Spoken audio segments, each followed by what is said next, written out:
For over 20 years, the Lighthouse Tower at Fort King George stood as a forgotten relic. But an initiative led by the Division of Tourism, Culture, Antiquities and Transportation to restore and reopen the tower has brought back a piece of local history. Fort King George stands as one of the most recognizable symbols of what Tobago's history looks like. So this project was conceptualized back in 2022. Now, it has survived 5 administrators. So we're happy to say that it has been delivered under this administrator, Mr. Julian Steve. This project signals our division's continued commitment to preserving our antiquities, thereby enriching Tobago's tourism product.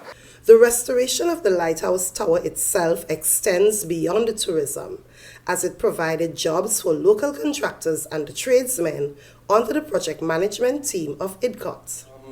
On behalf of the board and management, we say we are proud to deliver the refurbishment of the Fort King George Lighthouse and facilities. The project, like any other, is a unique project in its delivery, as we aim to refurbish the existing facilities to improve the general appearance and functionality of the lighthouse structure. The restoration and recommissioning of the Lighthouse Tower is part of a broader plan aimed at enhancing infrastructure across the island. Aside from the Fort King George Lighthouse, we have the Swallows Beachfront, where we're going to have our vendors being put into more friendly booths to be able to market their wares and to be able to sell to our visitors. We have the amenities that we want to put at No Man's Land. We also want to be able to reopen the Bloody Bay Beach facility, which has been closed for some time and is one of 2 Blue Flag certified beaches on the island.